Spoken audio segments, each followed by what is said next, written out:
Hello viewers, আশা করছি সবাই ভালো আছেন। আজ আমি আপনাদের জন্য অনেক বেশি সুন্দর, রোমান্টিক এবং ফানি একটা ড্রামার গল্প নিয়ে এসেছি। এই ড্রামাটা আমার এত বেশি ভালো লেগেছে যে কি বলবো। এই ড্রামাটার মোট 3টা সিজন আছে। তো আমি প্রথম সিজনের প্রথম পার্টের গল্প আজকে নিয়ে এসেছি। ড্রামাটা আশা করি আপনাদের সবারই অনেক বেশি ভালো লাগবে। তো চলুন গল্পে যাওয়া যাক। গল্পের শুরুতেই আমাদের বলা হয় চু ফ্যামিলির ছোট মেয়েকে নিয়ে। চু ফ্যামিলির ছোট মেয়ের নাম হলো চু শাওতান এবং এই চু শাওতান মেয়েটা কিন্তু অনেক বেশি চুপচাপ এবং খুবই ভদ্র একটা মেয়ে। আর সে রাজ পরিবারের রাজার বড় ছেলেকে অনেক ভালোবাসতো। ভালোবেসে সে ওই বড় ছেলের জন্য সুইসাইড পর্যন্ত করতে গিয়েছিল। কিন্তু তখনই ঘটে যায় একটা অবাক ঘটনা। যখনই এই রাজকুমারী সুইসাইড করতে যায়, তার শরীরের ভিতরে অন্য একটা আত্মা চলে আসে এবং যে আত্মাটি চলে এসেছিল সেই মেয়েটি অন্য দুনিয়া থেকে চলে এসেছে, মানে মডার্ন দুনিয়া থেকে সে গিয়ে পড়েছে ওই হিস্টোরিক্যাল ওয়ার্ল্ডে। এবং এই মেয়েটি মূলত অনেক বেশি চঞ্চল আর অনেক বকবক করত। মানে চু শাওতান যতটাই চুপচাপ ছিল, তার শরীরের ভিতরে চলে আসা আত্মা মেয়েটা তত বেশি বকবক করত আর দুরন্ত ছিল। এবং মডার্ন ওয়ার্ল্ডের এই মেয়েটির নামই হলো শাও। আর এই শাওকে যখন তার পরিচারিকা অর্থাৎ তার মেইন যে সার্ভেন্ট যার নাম জিং সিং, সে ডাকে মিস শাওজিয়া বলে। শাওজিয়া অর্থ হলো বড় বোন, এরকম কিছু। যেহেতু এই মেয়েটি হলো এই রাজকুমারীর একজন পরিচারিকা ছিল, তাই সে সবসময় একে শাওজিয়া বলে ডাকতো। কিন্তু যখনই এই বডিতে অন্য একটা আত্মা চলে এসেছে, তখন ওই মেয়েটি বলে, তুমি আমাকে এসব শাওজিয়া টাউজিয়া বলবে না, আমার নাম শাও, আমার নাম ধরে ডাকবে। তখন জিং সিং বলে, কিন্তু শাওজিয়া আপনাকে কিভাবে আমি নাম ধরে ডাকতে পারি? শাও তখন বলে, কেন শাও বলেই ডাকবে। জিং সিং তখন বলে, আচ্ছা ঠিক আছে, আমি আপনাকে শাও বলেই ডাকবো। এই মেয়েটি যেহেতু মডার্ন ওয়ার্ল্ড থেকে গিয়েছে, তাই এর ব্রাশ লাগবে, টুথপেস্ট লাগবে, এমনকি মেকআপ সামগ্রী পর্যন্ত লাগবে। কিন্তু সে এত এত মেকআপের নাম বলতে থাকে যে জিং সিং এসব মেকআপের কোনো নামধাম বুঝতেই পারে না। যাই হোক, শাও এই ওয়ার্ল্ডে নিজেকে প্রায় মানিয়েই নিয়েছিল। এখানে যা কিছু আছে ও সেই সব কিছুকেই নিজের মতো করে সাজিয়ে গুজিয়ে নিতে শুরু করে, কারণ ও বুঝতে পেরেছে যে ও এই ওয়ার্ল্ডে এসে অনেকটাই আটকে গিয়েছে। এরপরে আমাদের রাজার অষ্টম ছেলেকে দেখানো হয়, মানে এই প্রিন্সকে, যার নাম হলো মো লিয়ান চেং। একে আমরা লিয়াং বলবো। লিয়ান ছিল অনেক বেশি ইন্টেলিজেন্ট এবং যুদ্ধবিদ্যায় পারদর্শী একটা ছেলে, এবং রাজা তার এই ছেলের থেকেও বড় ছেলেকে বেশি প্রায়োরিটি দিত। সেজন্য মো লিয়ান নিজেই এত বেশি যুদ্ধবিদ্যায় পারদর্শী হওয়ার চেষ্টা করে যাতে ওর কারো ভালোবাসার প্রয়োজন না পড়লেও যেন নিজে নিজে নিজেকে চালিয়ে নিতে পারে। যাই হোক, মো লিয়ানের আজকে চু ফ্যামিলিতে আসার কথা ছিল। চু ফ্যামিলির ছোট মেয়ের সঙ্গে ওর বিবাহের কথা চলছে। এদিকে আমরা দেখতে পাই শাওকে। শাও মূলত এখান থেকে পালানোর চেষ্টা করছে। ও জিংসিংকে বলে, আজকে বাড়িতে কেউ নেই, আমি আজকে পাঁচিল টপকে এখান থেকে চলে যাব আর আমার পৃথিবীতে ফিরে যাব। জিংসিং ওর কথা কিচ্ছু বুঝতে পারে না আর বলে, শাওজিয়া আপনি এই কাজটি করবেন না, পরিবারের কেউ এসে দেখে ফেললে আপনাকে অনেক মারবে। কিন্তু শাও বলে, কে তোমাদের শাওজিয়া? আমি শাও, অন্য পৃথিবী থেকে এসেছি, আমাকে এই বাড়ি থেকে বের হতেই হবে। এরপরে শাও এই দেয়ালটা টপকানোর অনেক চেষ্টা করতে লাগে, কিন্তু জিং সিং ওকে বারবার করে বাধা দিতে লাগে। তারপরেও দেয়ালের উপরে উঠে গিয়েছিল শাও। ঠিক তখনই ও দেখতে পায় সামনে দিয়ে একটি ছেলে হেঁটে যাচ্ছে। শাও তো আর জানতো না এটা রাজপরিবারের অষ্টম রাজপুত্র। শাও তখন ডাক দিয়ে বলে, এই শোনো, আমাকে এখান থেকে একটু নামিয়ে দিবে, আমি এখানে আটকা পড়ে গিয়েছি। তখনই অষ্টম প্রিন্স ওর দিকে তাকিয়ে বলে, এই মেয়েটিকেই তো আজকে আমি দেখতে এসেছি, এই মেয়েটি কি বাড়ি থেকে পালানোর চেষ্টা করছে? তখন অষ্টম প্রিন্স বলে, তুমি কোথায় যাচ্ছ? শাও তখন বলে, আমি তো একটু সিনারি দেখতেই উঠেছিলাম, কিন্তু এখন আমি আটকা পড়ে গিয়েছি, আমি নিচে নামতে পারছি না, তুমি আমাকে একটু নামাবে? তখন মলিয়ান বলে, কিন্তু নারী আর পুরুষের ভিতরে অনেক দূরত্ব মেনটেন করে চলতে হয়, চাইলেই আমি তোমাকে স্পর্শ করতে পারবো না। শাও বলে, ধুর রাখো তো তোমার এসব কথা, তুমি আমাকে নামাবে কিনা এটা বলো। অষ্টম প্রিন্স তখন রেগে যায় আর বলে, আপনি এখানে কেন উঠেছেন মিস? তখন শাও বলে, কারণ আমার বাড়ির লোকজন খুবই খারাপ আর এরা চাইছে আমাকে বিক্রি করে দিতে। এই কথা বলার সাথে সাথেই শাও নিচে পড়ে যায় আর অজ্ঞান হয়ে যায়। হ্যালো এভরিওয়ান, আমি অনেক স্পিডে আমার অভিজ্ঞতা শেয়ার করতে একদমই এক্সাইটেড। এটা শুধুমাত্র একটা আয়ের প্ল্যাটফর্ম না, এটা যেন একদম আলাদা এক বিনোদনের দুনিয়া। আমার সবচেয়ে পছন্দের গেমগুলোর মধ্যে একটা হলো প্লিঙ্কো। একবার খেললে নিজেই বুঝবেন কেন এটা এত জনপ্রিয়। আমি আপনাদের সারপ্রাইজ নষ্ট করতে চাই না, কিন্তু ট্রাস্ট মি, এটা আপনাকে দিবে এক অনন্য অভিজ্ঞতা। যদি আপনি গেমিং বা লাইভ স্পোর্টসে ইন্টারেস্টেড হন, তাহলে অনেক স্পেটে পাবেন দারুণ সব ইন্টারঅ্যাক্টিভ গেম, যেখানে রয়েছে লোভনীয় রিওয়ার্ড, আকর্ষণীয় সুযোগ, ক্যাশ জেতার বাস্তব সম্ভাবনা। লেনদেনও একদম সহজ, বিকাশ, নগদ ও অন্যান্য পেমেন্ট অপশন একদমই ইউজার ফ্রেন্ডলি। সঙ্গে আছে 24 ঘন্টা 7 দিন কাস্টমার সাপোর্ট, যাতে যে কোনো সময় সাহায্য পেতে পারেন। রেজিস্ট্রেশনের সময় প্রোমো কোড ভাইরাস ব্যবহার করুন। লাইভ ম্যাচের রেজাল্ট প্রেডিকশন করে জিতে নিন নগদ ক্যাশ। প্রথম ডিপোজিটে 200% বোনাস প্লাস 12,000 টাকা পর্যন্ত ফ্রি স্পিন। আরও চমক আছে, এখন অল্প ডিপোজিট করেই আপনার সুযোগ আছে 1 কোটি টাকা জেতার। এছাড়াও রয়েছে BMW গাড়ি, আইফোন, ল্যাপটপ সহ আরও অনেক এক্সক্লুসিভ পুরস্কার। আর হ্যাঁ, সাকিব আল হাসান এই অ্যাপের ব্র্যান্ড অ্যাম্বাসেডার, তাই বিশ্বাসের জায়গাটাও একদম পাকা। রেজিস্ট্রেশন করতে কমেন্ট বক্সে দেওয়া প্রসেস ফলো করুন। Guys, please don't miss this golden opportunity. এটা দেখে অষ্টম প্রিন্স অবাক হয়ে যায়, ওর দিকে তাকিয়ে থাকে। কিছুক্ষণ পরেই শাওয়ের জ্ঞান ফিরে আসে। জ্ঞান ফেরার পরে একে পুরো অন্যরকম দেখা যায়। শাও মূলত কিন্তু খুবই উচ্ছল একটি মেয়ে, তবে এখন যার জ্ঞান ফিরে এসেছিল সে খুবই চুপচাপ। তার মানে এখন জেগে উঠেছে চু পরিবারের মিচ্চু, মানে চু পরিবারের ছোট মেয়ে। মানে আসলে বডিটা যার সেই ফিরে এসেছে, অর্থাৎ একই শরীরের ভিতরে দুটো আত্মা। চু তো মূলত এই আত্মার মালিক এবং সে স্বতন্ত্র একটা মানুষ, তবে এর শরীরের ভিতরেই ঢুকে গিয়েছিল শাও। কিন্তু ও অজ্ঞান হওয়ার পরে আবারও চু ফিরে এসেছে, আর শাও এখন গায়েব হয়ে গিয়েছে।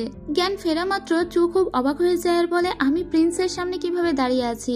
তাই সে একটু মাথা নত করে প্রিন্সের সামনে থেকে চলে যায়। আর প্রিন্স মনে মনে ভাবে, এই মেয়েটি একটু আগে কিভাবে কথা বলছিল, আর এখন এত ভালো হয়ে গেল কিভাবে। এদিকে শাও বাড়িতে ফিরে এসেছে এবং শাও জানে না যে সে কিভাবে ওই দেয়ালের উপরে উঠল, এবং তার খুবই মন খারাপ, কারণ সে বড় রাজকুমারকে ভালোবাসে, অথচ আজকে কিনা অষ্টম রাজপুত্র তাকে দেখতে এসেছে এবং হয়তোবা তার সঙ্গে বিয়েও হয়ে যাবে, এবং এটা নিয়ে শাওয়ের সত্যিই খুবই মন খারাপ। এদিকে আমরা অষ্টম রাজপুত্রকে দেখতে পাই যে এসে শাওয়ের বাবা মায়ের সঙ্গে কথা বলছিল। এটা তো শাওয়ের আসল বাবা ঠিক আছে, কিন্তু এই মা তার আসল মা নয়। ওই যে পিছনে একজন সাদা কাপড় পরে দাঁড়িয়ে আছে, ওটাই শাওয়ের আসল মা। মূলত এই মহিলাটি তার বাবার কনকিউবাইন, মানে উপপত্নী। আপনারা জানেন, আগেকার দিনে মানুষজন অনেকগুলো করে বিয়ে করত, একটা মেইন স্ত্রী থাকতো আর বাকিগুলো উপপত্নী থাকতো। যাই হোক, শাও একজন কনকিউবাইনের মেয়ে, তো শাওকে এখানে আনা হয়। রাজপুত্র তো খুবই ইন্টারেস্টিং লেগেছে শাওকে দেখে, কারণ শাও একবার খুবই উচ্ছল ব্যবহার করেছে আর একবার সম্পূর্ণ অন্যরকম ব্যবহার করেছে। তাই রাজকুমারের মনে হয়েছে এই মেয়েটিকে বউ করে তো নিয়ে যাবই, আর দেখার চেষ্টাও করব যে আসলে এর উদ্দেশ্যটা কি। তাই রাজকুমার ওকে বিয়ে করতে রাজি হয়ে যায়। এরপরে রাজকুমার যখন প্যালেসে ফিরে আসে, তখন আমাদের 14তম প্রিন্সকে দেখানো হয়। এই প্রিন্স তার ভাইকে বলছিল যে তোমার মেয়ে দেখে কেমন লাগলো। রাজপুত্র তখন বলে, আমি তো ওকে বিয়ে করব। এদিকে তো চুয়ের খুবই মন খারাপ, কারণ এই বিয়ে সে কোনোভাবেই করতে চায় না। তখন ওর মা ওকে ডেকে পাঠায়। মা মূলত সৎ মা। তো এই মা ওকে বলে যে আমি শুনেছি আমরা যখন বাড়িতে ছিলাম না, তখন নাকি তুমি পাঁচিল টপকে পালাতে গিয়েছিলে। তুমি কি ভুলে গিয়েছো আমাদের এই বাড়ির নিয়ম কানুন? এখন তোমাকে এই বাড়ির নিয়ম কানুন অনুযায়ী শাস্তি পেতে হবে। আর এই শাস্তি অনুযায়ী ওর শরীরে সুচ ঢোকানো হয়, সাথে সাথে ও অজ্ঞান হয়ে যায়। আর কিছুক্ষণ পরেই জ্ঞান ফিরে আসার পরে পুনরায় শাও জেগে ওঠে, যে অনেক বেশি কথাবার্তা বলতো আর কি। তো শাও এখন তার সৎমায়ের উপরে চিল্লাচিল্লি করতে থাকে। এতেও সৎমা অবাক হয়ে বলে, বাহ, মেয়ের মুখে তো দেখছি বুলি ফুটেছে। তখন শাও বলে, হ্যাঁ ফুটেছে, তোমরা অন্যায় করবে আর আমি সেটা সহ্য করবো নাকি। এরপরে আমরা উ হাউকে দেখি। এই উ হাউ মূলত অষ্টম প্রিন্সের একজন সেক্রেটারি, যে সবসময় অষ্টম প্রিন্সের কাছাকাছি থাকে। আসলে শাওয়ের বাড়িতে কি কি হচ্ছে সেগুলো দেখার জন্য উ হাউকে ঠিক করে রেখেছে অষ্টম প্রিন্স। এদিকে আমরা শাওকে দেখতে পাই, ওকে একটা ঘরে বন্ধ করে রাখা হয়েছিল। ওর কাছে কিছু কাপড় দেওয়া হয়েছে সেগুলো সেলাই করার জন্য, কিন্তু শাও তো এইসব কাপড় সেলাই করতে পারে না। তো শাও ঘরের ভিতরে এটা ওটা দেখতে গিয়ে হঠাৎ করেই দেখতে পায় যে পার্পল কালারের একটা আলো ওর দিকে এসে পড়ছে। আর এই আলো দেখানোর সাথে সাথে আমাদের দুজন মুখোশ পরার লোককে দেখানো হয়, যারা মূলত এই আলোটারই সন্ধান করছিল। এদিকে শাও ওই এত আলো দেখে আবারও অজ্ঞান হয়ে যায়। কিন্তু শাও এবার ঘুমের ভিতরেই দেখতে থাকে ওর মডার্ন ওয়ার্ল্ডের গল্প। এই মডার্ন ওয়ার্ল্ডে ও একজন রিয়েল এজেন্ট ছিল, মানে স্টেট এজেন্ট, যে মূলত ঘর বাড়ি বিক্রি করতো আর এসব করেই টাকা ইনকাম করতো। এরপরে দেখা যায় ওর পিছনে দুইজন লোক পড়েছে এবং ওকে অনেক বেশি তাড়া করছে। তাড়া করতে করতে ওকে একটা ঘরের ভিতরে এনে ফেলে, আর এই ঘরের ভিতরে ও একটা অ্যান্টিক বেড দেখতে পায়, যে বেডে কিছু অক্ষর লেখা ছিল। ও এই বেডে ঘুমিয়ে পড়ে আর সাথে সাথে ও এই দুনিয়াতে চলে আসে। এরপরে ও মনে মনে ভাবে ওই বেডটা যদি ও এই দুনিয়াতে খুঁজে পায় তাহলে ওর আগের দুনিয়ায় চলে যেতে পারবে। যাই হোক, ওকে কিন্তু ওর আগের দুনিয়ায় চলে যেতেই হবে। এখন জিংসিং বলে, মিস শাওজিয়া। তখন আবারও শাও বলে, তুমি আমাকে মিস শাওজিয়া কেন বলছো? তুমি আমাকে শাও বলো। আমি শাও শাও কতবার বলবো তোমাকে? আর এই যে এমব্রয়ডারি, এটা কে করেছে? এটা তো আমি করিনি। আসলে এ যে মুহূর্তে অজ্ঞান হয়ে গিয়েছিল, এর শরীরের ভিতরে চু আবার চলে এসেছিল, ওই এমব্রয়ডারিটা করেছে। যাই হোক, আজকে কিন্তু মিচ্ছু মানে শাওয়ের বিয়ে। তো আজকে যখন বিয়ে হচ্ছিল তখন ওই বডির ভিতরে শাওয়ের আত্মা ছিল। শাও কোনো রকমে বিয়ে করেছে, কিন্তু ওর খুবই মেজাজ খারাপ হয়, কারণ ওকে এই ওয়ার্ল্ড থেকে পালাতে হবে, তারপরে কিনা আবার ওকে বিয়ে করতে হচ্ছে। এখন ও জিংসিংকে বলে, জিংসিং, আমার মাথায় একটা আইডিয়া এসেছে। অষ্টম প্রিন্সকে কিভাবে কাবু করতে হয় সে এক্ষুনি দেখবে। এরপরে শাও কিছু দুষ্ট বুদ্ধি আঠে। এরপরে আমাদেরকে প্রথম প্রিন্সকে দেখানো হয়। প্রথম প্রিন্স এসেছিল শাওয়ের সঙ্গে দেখা করতে, কারণ কেউ তো আর জানে না যে চু এর আত্মার ভিতরে, মানে চু এর শরীরের ভিতরে অন্য কারো আত্মা চলে গিয়েছে, একমাত্র শাও ছাড়া। কিন্তু তখন এখানে অষ্টম প্রিন্স চলে আসার পরে আজকে আমি বিয়ে করেছি, আর আমার নববিবাহিতা বধূর ঘরের সামনে দাঁড়িয়ে আছে আমারই বড় ভাই। এটা কি মানা যায়? আসলে মিস চু যে বড় প্রিন্সকে পছন্দ করতো এই কথা কিন্তু রাজ্যের সবাই জানে। এমনকি সে নাকি এই প্রিন্সকে পাওয়ার জন্য সুইসাইড পর্যন্ত করতে গিয়েছিল, সেটাও সবাই জানে। এজন্য অষ্টম প্রিন্স তার ভাইকে একটু বলে দিল যাতে তার বইয়ের আশেপাশে না আসে। এদিকে আমরা দেখতে পাই শাও বসে আছে, আর শাও তার স্বামীকে ঘরের ভিতরে খুব সুন্দর করে রাখছে। যেমন চাইনিজ ওয়ার্ডে ফুজুইন বলে তার স্বামীকে সম্বোধন করা হয়, আর এটা খুবই আদরের একটা ডাক।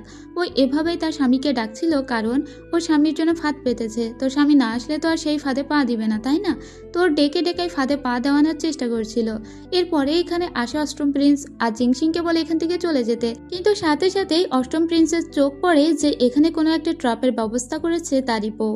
এজন্য অষ্টম প্রিন্স বলে যে আমার বধূ আমাকে ছাড়া দেখছি একটুও সইতে পারছে না। এটা বলে দ্রুত করে চলে আসে শাওয়ের কাছে, আর শাওকে ধরে বলে, এত মধুর করে তুমি আমাকে ডাকছিলে, আমি তো না এসে থাকতেই পারলাম না, তো চলো এখন শুরু করি। তখন শাও বলে, না না, আমি তো আসলে একটা কথা বলবো বলে ডাকছিলাম। তখন অষ্টম প্রিন্স উঠে দাঁড়ায় আর এখান থেকে সোজা চলে যায়, এবং ও লাফিয়ে চলে গিয়েছিল। এতে খুবই রেগে যায় শাও, আর বলে তোমার সাহস হয় কি করে, বলে ওই নিজেই ফাঁদে পা দিয়ে দেয়, আর ওর মাথার উপরে বড় একটা কাঠ পড়ে ও অজ্ঞান হয়ে যায়। পরদিন সকালবেলা যখন জ্ঞান ফিরে আসে তখন এই বডিতে আবারও তার আপন সোল ফিরে আসে, তার মানে মিস চু এবার জেগে উঠেছে। তো মিস চু জেগে উঠে দেখে যে অন্য কারো বাড়িতেও শুয়ে আছে, কারণ মিস চু তো আর জানে না যে ওর বিয়ে হয়ে গিয়েছে অষ্টম প্রিন্সের সঙ্গে। এদিকে মিস চুকে বারবার শাও বলে ডাকছিল জিংসিং। তখন ওকে বলে যে তুমি আমাকে এভাবে শাও বলে কেন ডাকছো? তুমি তো আমাকে মিস শাওজিয়া বলে ডাকতে। যাই হোক, এখন জিংসিং বলে যে আসলে তোমার বিয়ে হয়ে গিয়েছে, তুমি কি সব ভুলে গিয়েছো নাকি? এবার চু একটু মনে করার চেষ্টা করে যে ওর বিয়েটা কখন হলো। ও জানতো ওর বিয়ে হবে, কিন্তু ও তো এটা জানে না যে ওর বিয়ে হয়ে গিয়েছে। তাই ও জিংসিংকে বলে, আচ্ছা জিংসিং, আমি না ইদানিং অনেক কিছু ভুলে যাচ্ছি, তো আমি মানে বিয়ে হওয়ার আগ পর্যন্ত এখন পর্যন্ত কি হয়েছে সেই ঘটনাগুলো তুমি আমাকে একটু খুলে বলো তো। তারপরে জিংসিং সমস্ত ঘটনা খুলে বলে। মিস সু তখন বলে, আমার তো লাস্ট মনে আছে আমি একটা কাপড়ে সেলাই করেছিলাম, আর তারপরে আমার কোনো কিছু মনে নেই। তার মানে আমার ভিতরে অন্য কি কোনো আত্মা চলে আসছে নাকি? অর্থাৎ যেহেতু একটু বুদ্ধিমানই ছিল মিৎসু, তাই এ খুব ভালোভাবে এই ব্যাপারটা খুব সহজেই ধরে ফেলেছে। এদিকে আমাদের অষ্টম প্রিন্সকে দেখানো হয়। অষ্টম প্রিন্স একটা ছবি আঁকতে আঁকতে হাউকে জিজ্ঞেস করছিল যে মিস সু এখন ঠিক কেমন সময় কাটাচ্ছে, ওর উপর নজর রাখো। এদিকে অষ্টম প্রিন্সের আরও দুটো বধূ ছিল, সেই দুজন বধূ আবার দেখা করতে এসেছে নতুন বধূ মিস চু এর সঙ্গে। তো চু এর সঙ্গে দেখা করতে এসে ওরা চুকে খুব খারাপ খারাপ কথা বলছিল, চুকে অপমান করছিল। আর চু যেহেতু চুপচাপ স্বভাবের একটি মেয়ে, তাই ও বেশি একটা উত্তরও করতে পারছিল না। ও কেবল এদের দুইজনকে বলে, আপনারা অনেকক্ষণ হলে এসেছেন, এবার আপনারা চলে যান। কিন্তু যখন এখান থেকে চু চলে যেতে যাবে, একজন বধূ পায়ে পা বাঁধিয়ে চুকে ফেলে দেয়, আর সাথে সাথেই চু এর আত্মার ভিতরে শাওয়ের আত্মা চলে আসে। তো শাও তখন অনেক রেগে যায় আর বলে, তোমাদের সাহস হয় কি করে আমাকে এভাবে ধাক্কা দেওয়ার? ও খুব রাগারাগি করে আর ওদের দুজনকে এত জোরে ধাক্কা দেয় যে ওরা দুজনেই দরজার কাছে এসে পড়ে। মানে শাওয়ের কাছে তোমরা অন্যায় করে পার পাবে না। তো শাও এরকম মেয়ে ছিল, তাই তো যখনই ওই বডিতে শাওয়ের আত্মা আসতো ঝিংঝিং সত্যি খুবই খুশি হতো। এদিকে আমাদের মুখোশধারী সেই লোক দুটোকে দেখানো হয় এরা মূলত কোনো একটা অবজেক্ট খুঁজে বেড়াচ্ছে এবং এদেরকে যারা কন্ট্রোল করছে সে আলাদা একটি লোক। তো এই দুইজন মুখোশধারীর কথায় আমরা বুঝতে পারি ওরা দুইজন আত্মা দমন গোলক নামের কোনো একটা কিছু খুঁজে বেড়াচ্ছে। যাই হোক, এরপরে আমাদের আবারও শাওকে দেখানো হয়। শাও জিংসিংকে বলে, জিংসিং আজকেই আমাকে এখান থেকে পালাতে হবে, আমাকে আমার দুনিয়ায় ফিরে যেতেই হবে, আমি এখানে কোনোভাবেই আর থাকতে পারবো না। এটা বলে রাত্রেবেলা ও চুরি করে পাঁচিল টপকে পালানোর চেষ্টা করে। এই শাওই সবসময় মাথায় এটাই ঘুরে যে কিভাবে ও এখান থেকে পালাবে। তো ও পালানোর চেষ্টা যখনই করে তখনই পিছন থেকে লিয়ান চলে আসে আর বলে, আমার আদরের স্ত্রী তুমি কোথায় পালাচ্ছ? আজকেও কি তুমি সিনারি দেখতেই উপরে উঠেছো, নাকি তোমার হাজব্যান্ড তোমাকে কারো কাছে বিক্রি করে দিচ্ছে তাই তুমি উপরে উঠেছো?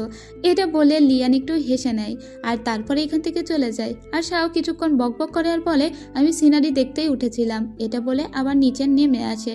কিন্তু অষ্টম প্রিন্সের মনে মনে সন্দেহ হয় যে তার স্ত্রীর সঙ্গে তার বড় ভাইয়ের কোনো সম্পর্ক আছে কিনা। তাই তো মলিয়ান একটু তার স্ত্রীর উপরে বেশি নজরদারি করছিল। এর কিছুক্ষণ পরে আমরা দেখতে পাই ওই বডিতে আবার চু এর আত্মা চলে এসেছে এবং চু হয়েই সে দেখা করতে আসে অষ্টম প্রিন্সের সঙ্গে। অষ্টম প্রিন্স তখন ওকে জিজ্ঞেস করে, তুমি মাঝে মাঝে খুবই উচ্ছলভাবে কথা বলো আর মাঝে মাঝে শান্ত হয়ে যাও, এসব অভিনয় আমার সামনে করবে না। এরপরে ওখান থেকে যখন শাও চলে যায় ঠিক তখনই সেই মুখোশধারী দুইজন লোক আসে এবং এই প্রিন্সকে বলে, তুমি যদি আমাদের হয়ে কাজ করো তাহলে তোমাকে রাজা বানাতে আমরা হেল্প করব। আমরা আসলে একটা জিনিস খুঁজে বেড়াচ্ছি, যে জিনিসটার নাম হলো আত্মা দমনকারী গোলক। তুমি যদি ওই গোলকটি খুঁজতে আমাদের হেল্প করো তাহলেই আমরা তোমাকে রাজা বানাতে অবশ্যই সাহায্য করব। তোমার বড় ভাই কখনোই রাজা হতে পারবে না। তখন লিয়ান বলে, তোমাদের কে পাঠিয়েছে আর তোমরা ওই আত্মা দমনকারী গোলক বলতে কি বোঝাতে চাচ্ছ? লোক দুটো তখন বলে, আমাদের মনে হচ্ছে যে ওই আত্মা দমনকারী গোলকটি এই রাজপ্রাসাদেই আছে আর তাই তোমার সাহায্য প্রয়োজন। কিন্তু লিয়ান ওদেরকে ফাইট করে এখান থেকে বের করে দেয়, কারণ লিয়ান জানে এই দুটো লোক স্বার্থন্বেষী কোনো লোক। এদিকে আমরা আবারও চুকে দেখতে পাই। চুকে তার বাড়িতে ডাকা হয়েছিল, তার মা ডেকে পাঠিয়েছে এ কারণে তার মা বাবা নাকি এটা জানতে পেরেছে যে তাদের কথা মতো চু কাজ করছে না। মূলত তার বাবা কেন অষ্টম প্রিন্সের সঙ্গে তার মেয়ের বিয়ে দিয়েছে জানেন? মূলত তার বাবা চায় তার বড় মেয়ের জামাই, মানে এই লোকের একটা বড় মেয়ে আছে, সেই মেয়ের বিয়ে হয়েছে আবার প্রথম প্রিন্সের সঙ্গে, যাকে মনে মনে ভালোবাসতো চু। তাই তো চুয়ের বাবা মা এই সুযোগটাকেই কাজে লাগিয়েছে আর তারা চায় তাদের বড় জামাই রাজা হোক। সেজন্য অষ্টম প্রিন্সের সঙ্গে তাদের মেয়েকে বিয়ে দিয়েছে মূলত স্পাইগিরি করার জন্য।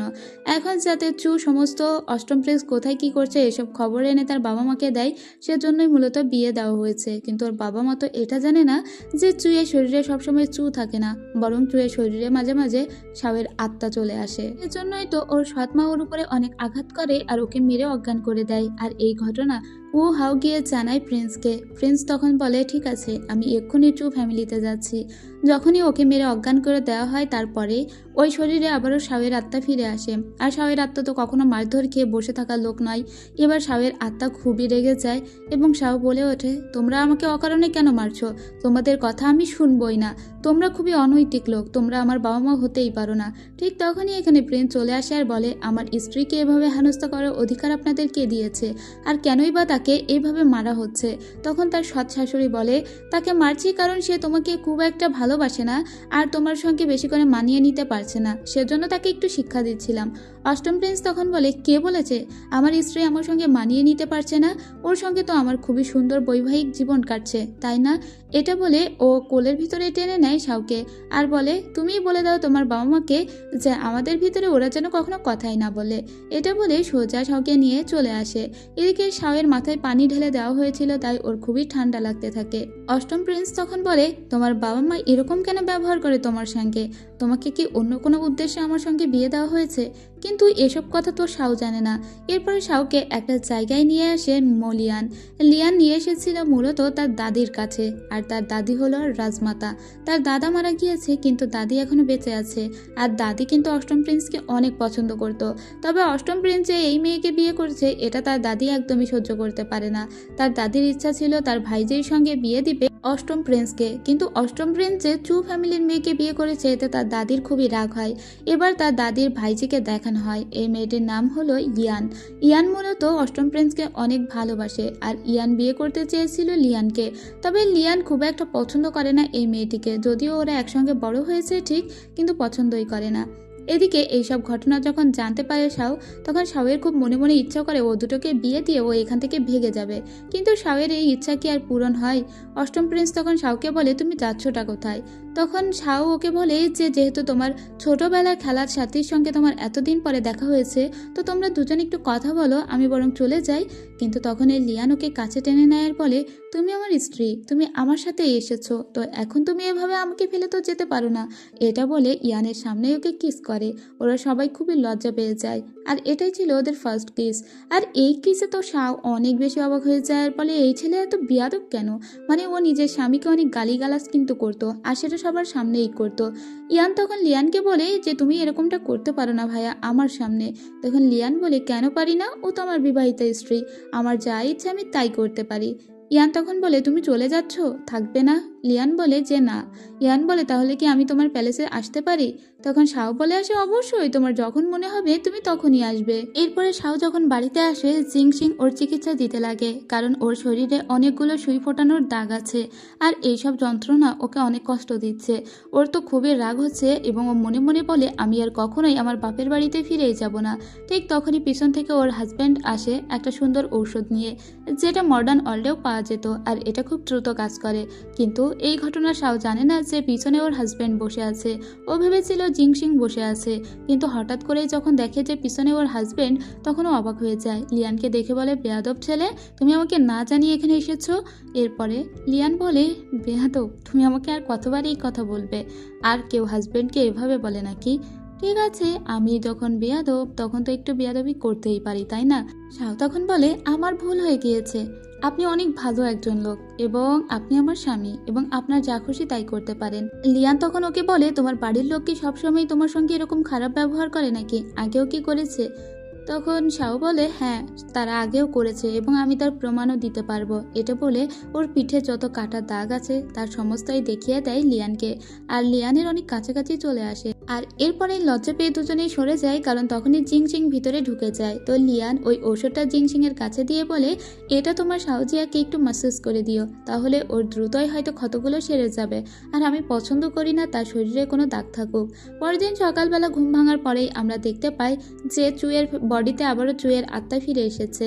তখন চুকে শাওজিয়া বলে সম্বোধন করতে লাগে জিংসিং, আর ঠিক এর ভিতরে কত কিছু হয়েছে তার সমস্ত ঘটনা বলতে থাকে। চু জিংসিংকে জিজ্ঞেস করে যে এর ভিতরে শাও কি কোনো কিছু নতুন কিছু করার ট্রাই করেছে? তখন জিংসিং বলে, হ্যাঁ, শাও একটা জিনিস খুঁজছিল, কোনো একটা অ্যান্টিক বেড, কিন্তু এরকম বেড আমি কোথাও খুঁজে পাইনি। শুধুমাত্র এখন অষ্টম প্রিন্সের রুমের খাটটা দেখায় বাকি আছে, ওটা দেখলেই বুঝতে পারবো যে কোন বেডের কথা শাও বলেছে। চু তখন বলে, বেড? কিন্তু একটা বেড ও কি কাজে ব্যবহার করবে? জিংসিং বলে, তা তো জানি না। তখন চু বলে, ঠিক আছে, এখন আমাকে অষ্টম প্রিন্সের কাছে নিয়ে চলো, আমার তার ঘর সার্চ করতে হবে, সেখানে রয়্যাল টোকেনটা আছে কিনা সেটা দেখতে হবে, আর সেটা বড় প্রিন্সকে দিয়ে দিতে হবে, মানে প্রথম প্রিন্সকে।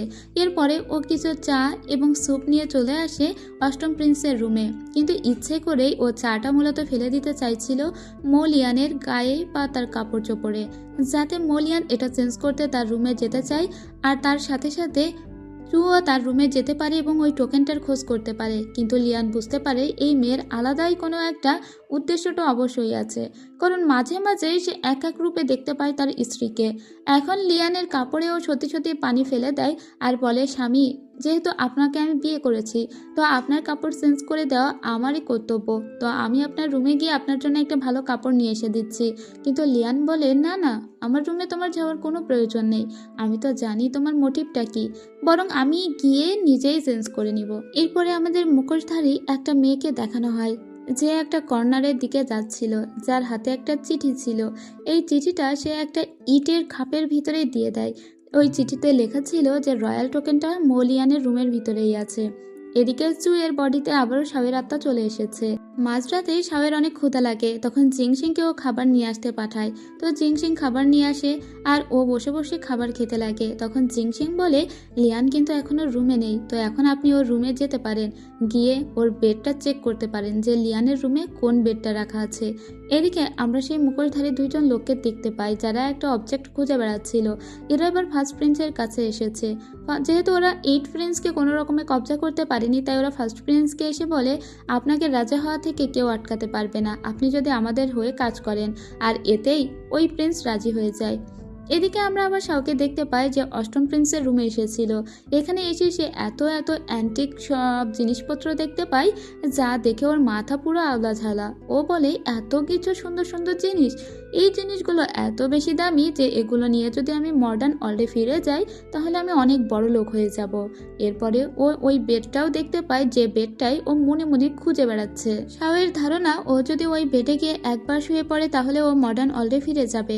তো ওই বেডে শোয়ার আগে ও দুটো অ্যান্টিক পিস ওর সাথে করে নিয়ে নেয়, যাতে শুয়ে পড়লে এই অ্যান্টিক পিস সহ ও মডার্ন দুনিয়াতে চলে যায়, ওগুলো বিক্রি করে অনেক টাকার মালিক হয়ে যেতে পারে।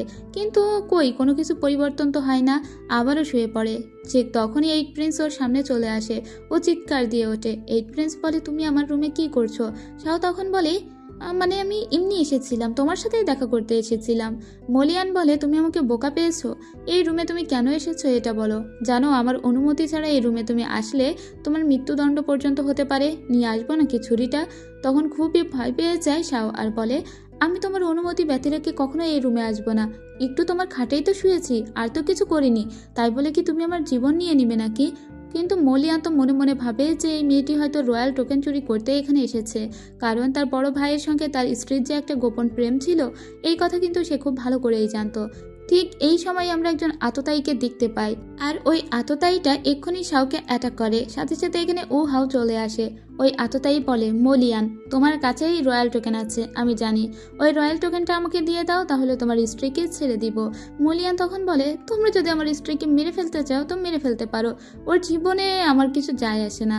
ঠিক তখনই ও হাও ওই লোকটিকে মেরে দেয়, আর ওই লোকটির বুক পকেট থেকে একটা চিঠি উদ্ধার করে, যে চিঠিতে লেখা ছিল যে মলিয়ানের ঘরেই মূলত রয়্যাল টোকেনটা আছে। এখন মলিয়ান খুবই রেগে যায় আর বলে, এক্ষুনি সন্ধান চালাও যে এই চিঠি কে লিখেছে।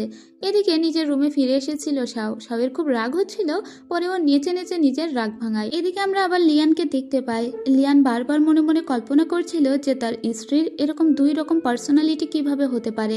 তাই একজন ইউনাক না, এটা একজন সার্ভেন্ট, তাকে ডেকে পাঠানো হয়। এই সার্ভেন্টের কাছে জিজ্ঞেস করা হয়, যেহেতু সে সু ফ্যামিলিতে অনেক কাল কাজ করেছে তাই সু ফ্যামিলির মেয়ের সম্পর্কে বলতে বলে। ওই লোকটি তখন বলে, সু ফ্যামিলির মেয়ের ভিতরে 2 রকমের পার্সোনালিটি আমরাও দেখেছি। এক পর্যায়ে চু ফ্যামিলির মেয়েটা অনেক চুপচাপ থাকে, আর অন্যদিকে চু ফ্যামিলির মেয়ে মাঝে মাঝে অনেক বেশি উচ্ছল হয়ে পড়ে, কিন্তু যখন চুপচাপ স্বভাবে ফিরে আসে তখন সে খুবই হালকা পাতলা ড্রেস পরে, মানে খুবই লাইট ওয়েট কালারের কোনো ড্রেস পরে। আর যখনই সে খুবই উচ্ছল রূপে ফিরে যায় তখন অনেক রঙিন চোখ ঝাঁঝালো এরকম রঙের ড্রেস পরে, আর খুব শরীর দেখা যায় এরকম টাইপ। এতে মলিয়ান খুবই রেগে যায় আর বলে, বুঝতে পেরেছি, তুমি এক্ষুনি এখান থেকে চলে যাও। এদিকে আমরা ফার্স্ট প্রিন্সকে দেখতে পাই। সে যেহেতু একটা দায়িত্ব হাতেই নিয়েছে ওই মুখোশধারী 2 জন লোকের সঙ্গে ডিল করে, তাই এখন সে রয়্যাল প্যালেস সমস্ত জায়গায় ওই সোল মানে আত্মা দমনকারী গোলকটা খুঁজে বেড়াচ্ছে। এদিকে আমরা মলিয়ানকে দেখতে পাই। মলিয়ানের সঙ্গে দেখা করতে এসেছিল তার স্ত্রী, এখন কিন্তু শাওই এসেছে। শাও কিছু খাবার দাবার নিয়ে এসেছে মলিয়ানের জন্য, কারণ মলিয়ান ওকে বলেছে যদি তুমি কখনো আমার অমতে কোনো কাজ করো তাহলে তোমাকে মেরেই ফেলবো। তাই ও মলিয়ানের রাগ ভাঙাতে এসেছে। কিছুক্ষণ পরে মলিয়ানের আরও 2টো স্ত্রী এখানে চলে আসে, আর ওই 2 জন স্ত্রী এসে গন্ডগোল শুরু করে দেয় শাওয়ের সঙ্গে। আর শাও তো কম যায় না, শাও ওদের সঙ্গে গন্ডগোল করতে শুরু করে। মলিয়ান তার 3 স্ত্রীর উপরে রেগে যায়, বলে যেহেতু তোমরা আমার সামনে বসেই 3 জন নিজেদের ভিতরে ঝগড়া করেছো, তাই এখন ফ্যামিলির রুলসগুলো তোমাদের লিখতে হবে। মানে স্কুলে পড়ুয়া বাচ্চাদের মতো 3 স্ত্রীকেই শাস্তি দেয়। এরপরে সবার হাতের লেখা মিলিয়ে দেখে ওই কাগজটার সঙ্গে যে তার কোনো স্ত্রীরা এসব ব্যাপারে জড়িত আছে কিনা। মূলত সে সন্দেহ করেছিল তার এই স্ত্রীকে, কিন্তু শাও এটা বুঝতে পারে যে তাদের হাতের লেখা এজন্য নেওয়া হয়েছে যাতে ওই কাগজের সঙ্গে মিলিয়ে দেখতে পারে লিয়ান। এতে শাও খুব রেগে যায় আর বলে, তুমি আমাদের সন্দেহ করো, তুমি তো একদম মানুষ ভালো নাও, তুমি আসলেই খুবই খারাপ এবং বেয়াদব একটা লোক। না হলে এরকম নিজের স্ত্রীদের কেউ সন্দেহ করে, আর তোমার বড় ভাইকে আমি কেন এসব দিতে যাব? কি আশ্চর্য। লিয়ান তখন বুঝতে পারে যে তার এই স্ত্রী অর্থাৎ ছাও তার বড় ভাইয়ের সঙ্গে অতটাও জড়িত নয়। কিন্তু এই চিঠিটা তাহলে কে দিল? এদিকে ই হাও এসে প্রিন্সকে জানায়, আমরা একটা নতুন ঘটনা উদ্ধার করেছি। যাই হোক, এখন আপনাকে রাজা ডাকছে। এটা হলো রাজা। রাজা তার 3 ছেলেকে ডেকে পাঠায়। রাজার এত বয়স কম যে তার ছেলেদের থেকেও তাকে বেশি ইয়াং লাগছিল। যাই হোক, রাজা চায় তার প্রথম প্রিন্স মানে প্রথম সন্তানটাই রাজত্ব পাক, কিন্তু অষ্টম প্রিন্স আরও বেশি সুন্দরভাবে এই রাজ্য চালাতে পারবে এটাও রাজা জানে। যাই হোক, প্রথম প্রিন্সের কাছ থেকে একটা পাউচ পড়ে যেতে থাকে অষ্টম প্রিন্স, এবং এই সেম একটা পাউচ ও দেখেছিল তার স্ত্রীর কাছেও, যে পাউচে মুশিন নামের একটি নাম খোদাই করা ছিল। তখন অষ্টম প্রিন্সের আরও সন্দেহ হয় যে হয়তো বা তার স্ত্রীর সঙ্গে ফার্স্ট প্রিন্সের এখনো পর্যন্ত কোনো একটা কানেকশন তো আছে। এদিকে আমরা শাওকে দেখতে পাই, ওর রুমে আমরা লিয়ানের সেই অ্যান্টিক বেডটাকে প্রতিস্থাপিত হতে দেখি। মূলত ওই লিয়ানের কাছ থেকে এই বেডটা চেয়ে নিয়েছে, আর আদরের বউ যখন এই বেডটা চেয়েছে লিয়ান তখন না করতে পারেনি। কিন্তু বেড গোছাতে গিয়ে এখানে একটা চিঠি দেখতে পায় শাও, যেটা মূলত চু লিখেছিল। তো শাও এই চিঠিটা পড়ে দেখে এই চিঠিটা মূলত ফার্স্ট প্রিন্সকে দেওয়ার জন্যই চু লিখেছিল। তখন জিংসিংকে ও বলে, তুমি আমাকে একটু বলো তো, ফার্স্ট প্রিন্সের সঙ্গে তোমার মিস শাওজিয়ার কী সম্পর্ক ছিল, যে সবাই এরকম ফার্স্ট প্রিন্সকে নিয়ে তাকে এরকম জড়াই কেন? তাদের ভিতরে কি কোনো অ্যাফেয়ার ছিল? তখন জিংসিং সমস্ত ঘটনা বলে আর বলে যে ফার্স্ট প্রিন্সকে আমাদের ম্যাডাম অনেক ভালোবাসতো। শাও তখন বলে, যেহেতু আমাদের একই বডিতে দুটো আত্মা, আর আমি তোমার মিসের সঙ্গে কথা বলতে পারি না, তাই চিঠি লিখলে কেমন হয়? আমি চিঠি লিখে বরং তোমার মিসের সঙ্গে কথা বলার চেষ্টা করব। এরপরে ও চুয়ের জন্য একটা চিঠি লিখে রাখে। পরে এই বডিতে যখন চুয়ের আত্মা চলে আসে, তখন ওই চিঠিটা জিংসিং তার মিসকে দেয়। ওই চিঠিটা পড়ে চু তো কোনো কিছুই বুঝতে পারছিল না, কারণ এটা মডার্ন ওয়েতে লেখা ছিল। তখন জিংসিং পড়ে পড়ে সমস্ত ঘটনাই বুঝিয়ে দেয় চুকে। চু বুঝতে পারে যে তার বডিতে শাওয়ের যে আত্মা চলে এসেছে সেই আত্মাটাও খুবই ভালো। তো এখন ওরা চিন্তা করে দুজনেই একটু কনজুগাল ওয়েতে কাজ করার চেষ্টা করবে, যাতে আবল তাবল না হয়ে যায়। এরপর আমরা লিয়ানকে দেখতে পাই। লিয়ান শাওকে নিয়ে বসেছিল। ঠিক তখনই এখানে ইয়ান আসে এদের সঙ্গে দেখা করতে। ইয়ানকে দেখা মাত্র লিয়ান তার স্ত্রীর সঙ্গে রোমান্টিক ওয়েতে কথাবার্তা বলতে শুরু করে। যখনই ওই ইয়ানকে দেখতো তখনই ও শাওয়ের সঙ্গে এরকম রোমান্টিক ভাইব শুরু করে দিত, যাতে ইয়ানের অনেক রাগ হয় আর ইয়ান এখান থেকে চলে যায়। আর এতে শাও বলে, তুমি আমাকে কাজে লাগাচ্ছ তাই না? ঠিক এই টাইমে আমরা দেখতে পাই লিয়ান অনেক বড় একটা টোকেন বের করে, আর এটাই মূলত সেই রয়্যাল টোকেন। এটা ওর স্ত্রীকে দিয়ে বলে, এই টোকেনটা আমি দিলাম কারণ তুমি ইয়ানের সামনে ভালোবাসার অভিনয় করেছো আমার সাথে। মূলত শাওই বলেছিল যে ইয়ানের সামনে যদি আমি তোমার সঙ্গে অভিনয় করি তাহলে তুমি আমাকে টাকা দিবে, তাই ও এই রয়্যাল টোকেনটাই ওকে দিয়ে দেয়। মূলত লিয়ান ওকে এজন্য এটা দিয়েছিল যাতে ওকে পরীক্ষা করতে পারে যে এই টোকেনটা কোনোভাবে ফার্স্ট প্রিন্সের কাছে তার স্ত্রী দিয়ে দেয় কিনা। এদিকে বাড়িতে এসে মানে ঘরের ভিতরে এসে বারবার শাও ভাবতে থাকে, ওই টোকেনটা আমাকে কেন দিল? ওই টোকেনটা তো অনেক মূল্যবান তাই না? ওটা বিক্রি করলে অনেক টাকা হবে। এরপরে ওর বডিতে আবারও চু চলে আসে, মানে ঘুমানোর পরে চু আসে। চু আসার পরে যখন এই টোকেনটা দেখে তখন তো চু অবাক হয়ে বলে, এই টোকেনটা না চাইতে শাও কিভাবে পেল? জিংসিং বলে, প্রিন্সই তাকে এটা উপহার দিয়েছে। চু বলে, এই টোকেনটার কারণেই আমি অষ্টম প্রিন্সকে বিয়ে করেছিলাম। এই টোকেনটা আমাকে এক্ষুনি ফার্স্ট প্রিন্সকে দিতে হবে। চলো আমরা বাহিরে বের হয়ে পড়ি। এরপরে ওরা দুজনেই বাহির দিয়ে হাঁটতে শুরু করে। কিন্তু যখনই ওরা হাঁটছিল তখন পাশ দিয়ে একটা লোক যায়, আর সেই লোকের সঙ্গে ধাক্কা লেগে যায় রাজকুমারীর। সাথে সাথে এখানে পড়ে যায় সু আর অজ্ঞান হয়ে যায়। আর যখন ওর জ্ঞান ফেরে তখন ওই বডির ভিতরে আবারও শাওয়ের আত্মা চলে আসে। শাও জ্ঞান ফেরা মাত্র দেখে যে ও বাহিরে মানে প্যালেস থেকে বাইরে। ও তখন জিংসিংকে বলে, জিংসিং এই তো সুযোগ, আমি তো এখন পালিয়ে যেতে পারবো, কারণ আমি তো প্যালেসের ভিতরে নেই। আর কি রে, এটা কি? ও এটা তো সেই টোকেন, এটা আমি বিক্রি করতে পারবো, এটা বিক্রি করেই আমি পালিয়ে যাব, এটাতে অনেক হীরা জহরাত হবে বলো। কিন্তু জিংসিং ওকে বারণ করে বলে, কিন্তু এটা আপনি বিক্রি করবেন না, এটা চু ফার্স্ট প্রিন্সের জন্য রেখেছে। তবে শাও এটা শুনে বলে, না না, এটা ফার্স্ট প্রিন্সকে দেওয়া যাবে না, এটা আমি বিক্রি করব, টাকার থেকে বড় কিছু হতেই পারে না। জিংসিং তুমি আমাকে আর বাধা দিও না, এটা বলে ও এটা বিক্রি করার জন্য চলে যায়। তবে জিংসিং ওকে আর আটকাতে পারে না, ওকে আটকাবেই বা কী করে? শাও তো যখন যেটা ভাবে সেটাই করে। আর এসব কিন্তু উ হাও সবসময় দেখছিল। উ হাও তখন লিয়ানকে এসে এটা জানায় যে আপনার স্ত্রী সেই টোকেনটা বিক্রি করে দিয়েছে। তখন লিয়ান বলে, যার কাছে বিক্রি করেছে তার সঙ্গে কি ফার্স্ট প্রিন্সের কোনো সম্পর্ক আছে? তখন উ হাও বলে, না, এরকম কোনো সম্পর্ক তো নেই। এরপর আমরা শাওকে দেখতে পাই সে অনেক হীরা জহরাত মাটির নিচে পুঁতে রাখবে বলে এগুলো নিয়ে এসেছিল এবং ও একটা বাগানে এসে অনেক বড় একটা গর্তও করেছে। ঠিক তখনই লিয়ান ওর পিছনে আসে। এত হীরা জহরাত দেখে তো শাও একদম অবাক, কিন্তু লিয়ান এসে বলে তুমি এগুলো কোথায় পেয়েছো? তখনই ও ভয় পেয়ে যায় আর বলে তুমি তো আমাকে মেরেই ফেলছিলে। ও এগুলো তুমি যে টোকেনটা আমাকে দিয়েছিলে না, ওই টোকেনটা আমি বিক্রি করে দিয়েছি। তখন লিয়ান বলে কি, টোকেনটা তুমি বিক্রি করে দিয়েছো? তুমি জানো ওই টোকেনটার মূল্য কত? ওই টোকেন রয়্যাল টোকেন, ওই টোকেন বিক্রি করা মানে তোমার গর্দান যেতে পারে, সাথে তোমার পুরো ফ্যামিলির গর্দান যেতে পারে। ওটা রাজপরিবারের জন্য অনেক বেশি গুরুত্বপূর্ণ একটা টোকেন, আর তুমি কিনা সেটা বিক্রি করে দিয়েছো। এখন আর আমি তোমাকে বাঁচাতে পারবো না। তখন শাও বলে তুমি আমাকে ক্ষমা করে দাও, আমি তো জানতাম না ওটা এত গুরুত্বপূর্ণ একটা টোকেন। আমি ওটা ফিরিয়ে এনে দেবো তোমার কাছে, তুমি প্লিজ এবারের মতো আমাকে বাঁচিয়ে দাও। তখন লিয়ান বলে ঠিক আছে, আমি তোমাকে এবারের মতো বাঁচিয়ে দিব, কিন্তু টোকেনটা তুমি ফিরিয়ে নিয়ে আসবে। এরপরে ও সোজা রুমে চলে আসে। শাও বলে কেন জিংচিং তুমি আমাকে আগে বলোনি যে ওই টোকেনটা এত গুরুত্বপূর্ণ? এখন তো আমার মৃত্যু পর্যন্ত হয়ে যাচ্ছিল, আমি তো কোনো রকমের লিয়ানের পায়ে পড়ে আমার জীবনটা বাঁচিয়ে রেখেছি।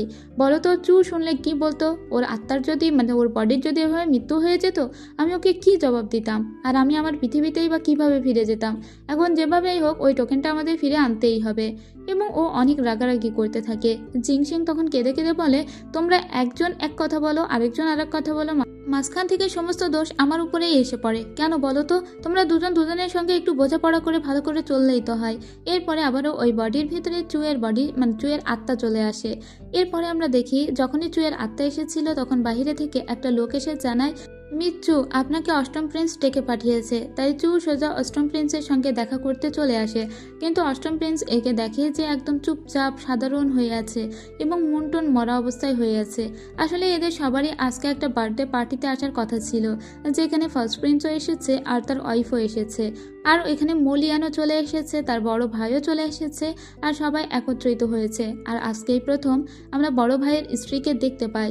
এই যে এই পাশে পার্পল কালারের জামা কাপড় পরা মেয়েটি, ওই মেয়েটি মূলত শাওয়ের বড় বোন, এবং সে দুই চোখে শাওকে দেখতে পারে না। এক পাশে নিয়ে ওকে অনেক আঘাত করে আর ওকে আঘাত করে নিচে ফেলে দেয়, সাথে সাথে শাওয়ের মাথা কেটে যায়। তবে এতক্ষণ যে চুয়ের বডিতে চুয়ের আত্মা ছিল, সেখানে শাওয়ের আত্মা চলে এসেছে। এবার তো অনেক রাগারাগি করতে থাকে শাও যে ও এরকম ব্যবহার কেন করলো। আর ইয়ানও কিন্তু খুবই খুশি হয়েছিল এভাবে শাওকে আঘাত পেতে দেখে। তো যাই হোক, শাও এরপরে রুমে ফিরে আসে, কিন্তু জিংসিং এর অনেক মন খারাপ ছিল। এর পরের দৃশ্যে আমরা দেখতে পাই যে লিয়ান তখন আসে শাওয়ের সঙ্গে দেখা করতে। মূলত শাওয়ের যে কপাল কেটে গিয়েছে সেটার এখন কি অবস্থা এটা দেখতেই লিয়ান এসেছিল। লিয়ান বলে কেন যে তুমি শুধু শুধু ওদের সঙ্গে ঝামেলায় জড়াতে চাও, তুমি একদমই ওদের সঙ্গে ঝামেলায় জড়ানোর চেষ্টা করবে না। এরপরে ও শাওকে জড়িয়ে ধরে বলে ফার্স্ট প্রিন্সের সঙ্গে তোমার কোনো সম্পর্ক থাকতেই পারে না, তুমি কেবলই আমার এবং আমারই থাকবে। এছাড়া লিয়ান এটাও বুঝে গিয়েছে হয়তোবা ফার্স্ট প্রিন্সের সঙ্গে শাওয়ের কোনো সম্পর্কই নেই, কারণ যদি থাকতো তাহলে রয়্যাল টোকেনটা সে ফার্স্ট প্রিন্সকেই আগে দিয়ে দিত, তাই না? যেহেতু লিয়ান বুঝতে পেরেছে যে তার স্ত্রী তার বড় ভাইয়ের সঙ্গে কোনো সম্পর্ক নেই, তার ভালোবাসাটা আরেকটু বেশি বৃদ্ধি পায় এবং সে শাওকে বলে আসলে তোমাকে আমার খুবই ইন্টারেস্টিং লাগে জানো তো। এবং লিয়ানের মনে মনে হচ্ছিল যদি এই মেয়েটির সঙ্গে ও একটা সুন্দর সময় কাটাতে পারতো, যদি ভালোবাসার একটা বন্ধন করতে পারতো, কিন্তু এই মেয়েটি সবসময় এত চিল্লাপাল্লা করে যে লিয়ান যে এগুলো বলবে সেই বলার সাহসটা পর্যন্ত পায় না। কিন্তু আজকে ও সাহস করে ওকে বলেই দেয় তুমি যদি আমার সঙ্গে একটা রাত কাটাও, তাহলে তুমি যদি আমার কাছে ডিভোর্স পেপার চাও, তাহলে আমি তোমাকে ডিভোর্স পেপার দিয়ে দিব। মূলত এই অজুহাতে ওর সঙ্গে সময় কাটানোর চেষ্টা করছিল লিয়ান। এই কথা শোনা মাত্র শাও মনে মনে ভাবে কিন্তু বডিটা তো আমার নয়, আর আমি যদি এখন লিয়ানের সঙ্গে সময় কাটাই তাহলে আমার ডিভোর্স পেপার হয়ে যাবে, সেটা তো ভালো, তাহলে আমি এই বাড়ি থেকে পালাতে পারবো। তাই চু তুমি আমাকে ক্ষমা করো তোমার বডিকে এভাবে ইউজ করার জন্য। সারা রাত্রে কাটানোর পরে লিয়ান যখন এখান থেকে চলে যাচ্ছিল তখন শাও বলে কি হলো, ডিভোর্স পেপার কোথায়? লিয়ান বলে আমি স্যাটিসফাইড হইনি, তাই তোমাকে আরও প্র্যাকটিস করতে হবে। তখন শাও আরও রেগে গিয়ে বলে আমি নিজেই তো স্যাটিসফাইড হইনি, তো তুমি কিভাবে স্যাটিসফাইড হবে? আর এবারে ডিভোর্স পেপারটা আমার পাওয়া হলো না। এরপরে জিংচিং ঘরের ভিতরে এসে দেখে যে চুয়ের বডিতে চুয়ের আত্মা ফিরে এসেছে এবং ও সুইসাইড করার চেষ্টা করছে। জিংচিং তখন বলে শাওজিয়া কি হয়েছে? তখন জিংচিংকে চু বলে আমার বডিকে ইউজ করেছে শাও, আমি তো ওর সঙ্গে একসাথে হয়েই কাজ করতে চেয়েছিলাম, তুমি তো খুব ভালো করেই জানো জিংসিং যে আমি ফার্স্ট প্রিন্সকে ভালোবাসি। আমার এই দেহ, আমার এই মন কেবল ফার্স্ট প্রিন্সকেই চাই। তাহলে আমি কিভাবে লিয়ানের সঙ্গে এরকম একটা বাজে টাইম স্পেন্ড করতে পারি তুমিই বলো। কিন্তু শাও তো সেটা করেছে। আমার বডি, সেটা তো আর ভার্জিনিটি নেই।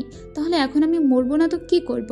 জিংসিং বলে, আমি শাওয়ের সঙ্গে কথা বলে দেখবো শাওজিয়া, প্লিজ আপনি এরকমটা করবেন না। নিশ্চয়ই শাওয়ের কোনো উদ্দেশ্য ছিল। কিন্তু চু খুবই রেগে গিয়েছে এবং সে জিংসিংকে বলে, তোমার মিসকে বলে দিও যেন সে আমার অনুমতি ব্যতিরেকে আমার বডি কখনো ইউজ না করে। এদিকে আমরা ফার্স্ট প্রিন্সকে দেখতে পাই, সে রয়্যাল প্যালেস থেকে কিছু একটা নিয়ে চলে যাচ্ছিল, যেটা আবার 14 প্রিন্স দেখতে পায়। আর সেটাই সে আবার 8 প্রিন্সকে জানায়, লিয়ানকে জানায়। লিয়ান এটাও জানতে পেরেছে যে তার ভাই নাকি আত্মা দমনকারী গোলক নামের কিছু একটা খুঁজে বেড়াচ্ছে। তাই লিয়ান হাউকে বলে দেয় যে তুমি সবাইকে জানিয়ে দাও আমি আত্মা দমনকারী গোলকটি খুঁজে পেয়েছি। আমিও দেখতে চাই যে বড় ভাই এটা কেন খুঁজছে। এরপরে আমরা আবার শাওকে দেখতে পাই, শাওয়ের আত্মা আবারও ফিরে এসেছিল। আর শাও তখন চুয়ে রেখে যাওয়া একটা চিঠি পড়ে। আর এই চিঠি পড়ে ওর খুব খারাপ লাগে, কারণ ও চুয়ের বডিটা এভাবে ওর কনসেন্ট ছাড়াই ইউজ করেছে। সেজন্য ওর মন খুব খারাপ হয়। আর ও জিংসিংকে বলে, আচ্ছা ঠিক আছে জিংসিং, তোমার শাওজিয়াকে বলে দিও যে তার অনুমতি ব্যতি রেখে আমি আর এরকম কিছুই করব না। ঠিক তখনই ওরা দেখতে পায় হঠাৎ করে কে যেন এখানে এসে পড়ে গিয়েছে। অনেক চিৎকার করছিল শাও। তাই শাওয়ের মুখ চেপে ধরে জিংসিং বলে, দেখে মনে হচ্ছে এটা অষ্টম প্রিন্স, চলুন তো দেখি।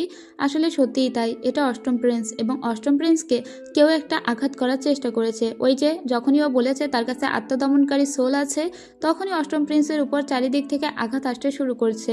কারণ সবাই চায় অষ্টম প্রিন্সের কাছ থেকে ওই আত্মদমনকারী গোলকটি নিয়ে নিতে। কিন্তু অষ্টম প্রিন্স তো এটা মিথ্যা কথা বলেছে। অষ্টম প্রিন্স আসলে ধরতে যায় তার বড় ভাইয়ের আসল উদ্দেশ্যটা কি। যাই হোক, অনেক সেবা যত্নের পরে অষ্টম প্রিন্স সুস্থ হয় এবং সুস্থ হয়ে এখান থেকে চলে যায়। এটা নিয়ে আবার অনেক রাগারাগি করে শাও, আর বলে আমাকে একটা ধন্যবাদ পর্যন্ত দিল না। এর ঠিক পরেই অষ্টম প্রিন্সের বাকি দুই বধূ তার সঙ্গে দেখা করতে আসে আর বলে, আমি শুনলাম যে আপনার সঙ্গে নাকি খুব ভালোই সময় কাটছে লিয়ানের। তো চলুন, লিয়ান যেখানে তার আর্চারি প্র্যাকটিস করছে আমরা ওখানেই যাব। এদিকে আমরা লিয়ানকে দেখি, লিয়ান বেশ একটু সুস্থ হয়েছিল এবং সে ধনুক বিদ্যা প্র্যাকটিস করছিল। ঠিক তখনই তার 3 স্ত্রী এখানে এসে হাজির হয়ে যায়। লিয়ানের বাকি 2 স্ত্রী মূলত শাওকে এখানে একটা উদ্দেশ্যে নিয়ে এসেছে। তার এক স্ত্রী বলে, আমরা মনে করি যে শাও এখানে খুবই বোরিং জীবনযাপন করছে, তাই শাওকে একটু মজা দেওয়ার জন্য এই ব্যাটলফিল্ডে নিয়ে আসলাম। আচ্ছা স্বামী, আপনি একটা কাজ করুন, আপনি শাওয়ের মুখে একটা ফুল রেখে দিন, তারপরে সেই ফুলকে উদ্দেশ্য করে আপনি আপনার ধনুকবিদ্যা প্র্যাকটিস করুন। তাহলে শাও মজা পাবে, ওর একটু বোরিং লাগবে না, আর এই প্যালেস ওর জন্য যন্ত্রণাদায়ী হয়ে উঠবে না। এটা শুনে শাওয়ের তো হুঁশ উড়ে যায়। শাও বলে, আচ্ছা ঠিক আছে, আমার সঙ্গে পাঙ্গা নিচ্ছ তো? ঠিক আছে, আমি ফুল নিয়ে দাঁড়াচ্ছি। এবং ও মনে মনে বলে, লিয়ান আমি তোমাকে সবসময় অনেক গালিগালাজ করেছি, কিন্তু আজকে আমি চাচ্ছি যে আর কখনোই তোমাকে গালিগালাজ করবো না। তুমি প্লিজ ধনুকটা একটু ঠিকঠাকভাবে মেরো, যেন আবার আমাকে মেরে ফেলো না। এরপরে ও ফুল নিয়ে দাঁড়িয়ে পড়ে আর লিয়ান ওর উদ্দেশ্য করে ধনুক তাক করে রাখে। লিয়ান অনেক ভালো ধনুকবিদ্যায় পারদর্শী ছিল, কিন্তু তা হলে কি হবে, শাওয়ের তো মনে মনে সমস্ত কিছুই হুঁশ উড়ে যাচ্ছিল। যাই হোক, ঠিক তখনই আমরা দেখতে পাই লিয়ান ওর ধনুকটা ওর দিক বরাবর ছুড়ে দিয়েছে, আর সেটা একদম কানি কেটে ফুল দিয়েই চলে গিয়েছে।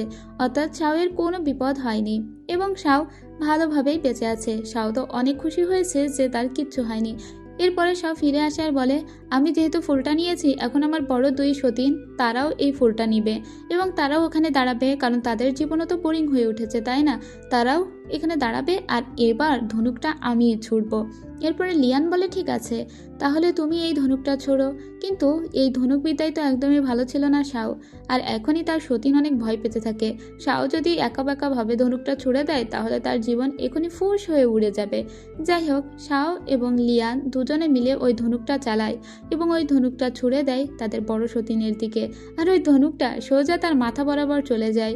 লিয়ান এটা ইচ্ছে করেই করেছিল, যেহেতু শাওয়ের অনেক রাগ হচ্ছিল তার এই সতীনের উপর, তাই শাওয়ের হয়ে লিয়ান একটু প্রতিশোধ নিয়ে দিল এই আর কি। যাই হোক, এর পরের দৃশ্যে আমরা দেখতে পাই যে বাড়িতে এসে বসেছিল আবার শাও। ওর মন খুব খারাপ হচ্ছিল। ওর মনে হচ্ছিল ও যদি ওর পৃথিবীতে ফিরে যেতে পারতো, ওর বাবা মায়ের সঙ্গে একবার দেখা করতে পারতো। কিন্তু এই বেডটা তো ঠিকই ওর কাছে আছে, তাহলে ও কেন ওর পৃথিবীতে ফিরে যেতে পারছে না? শাও অনেকবার প্রণাম করে ওর এই বেডটিকে, এটাকে পূজা করার চেষ্টা করে, কিন্তু তাতেও কোনো কাজ হয় না। এরপরে ও ঘুমিয়ে পড়ে। ঠিক তখনই লিয়ান ওর রুমে চলে আসে। যেহেতু মেয়েটা এলোমেলো হয়ে ঘুমিয়ে পড়েছিল, তাই লিয়ান ওকে সুন্দর করে ঘুম পাড়িয়ে দেয়। তখনই ওর ঘুম ভেঙে যায়। ঘুম ভাঙা মাত্র ও আবার বলে ওঠে, বিয়াদব ছেলে, তুমি আমার অনুমতি ছাড়া আমার ঘরে ঢুকেছ। ও ওর স্বামীকে সবসময় গালিগালাজ করতো। লিয়ান তখন বলে, তুমি আমার বিয়ে করা স্ত্রী, তো কেন আমি ঢুকতে পারবো না বলো তো? এরকম কেন করো সবসময়? যাই হোক, এর পরের দৃশ্যে আমরা দেখতে পাই একটা লোককে। এই সার্ভেন্ট এসে শাওকে জানায়, আপনার বাবার বাড়ি থেকে আপনাকে নিমন্ত্রণ করা হয়েছে, সেখানে আপনি এবং আপনার হাজব্যান্ড যাবেন। লিয়ান যেতে রাজি হয়েছে, আপনি কি যাবেন? ও প্রথমে যেতে চায় না, কিন্তু যখন শোনে যে বড় প্রিন্স এবং তার স্ত্রীও যাচ্ছে, তখনই সে রাজি হয়। এরপরে এই কথাগুলো ওই লোকটি এসে আবার লিয়ানকে জানায় আর বলে, প্রথমে তো শাওজিয়া রাজি হচ্ছিল না, পরে ফার্স্ট প্রিন্স এবং তার স্ত্রীর কথা শুনে রাজি হয়েছে। এটা শুনে আবার লিয়ানের খুব রাগ হয়। এদিকে আমরা ফার্স্ট প্রিন্সকে দেখতে পাই, ওরা অনেক আগেই চলে এসেছিল শ্বশুর বাড়িতে। মূলত এই ফার্স্ট প্রিন্সকে রাজা বানানোর জন্য তার শ্বশুর অনেক কাঠখড় পোড়াচ্ছে। সে চায় তার বড় মেয়ে সুখে থাকুক আর বড় জামাই সুখে থাকুক, আর নিজের ছোট মেয়েকে একদম বলিয়ে দিয়ে দিবে, এরকম একটা অবস্থা আর কি। এরপরে এখানে চলে এসেছে আমাদের শাও এবং তার হাজব্যান্ডও। ফার্স্ট প্রিন্স এখান থেকে শাওয়ের সঙ্গে কথা বলার চেষ্টা করে, কিন্তু সে তো আর জানে না যে চু তাকে এত ভালোবাসতো এটা আসলে সেই চু নয়। চু এর বডিতে থাকা আলাদা একটা আত্মা, যার নাম শাও।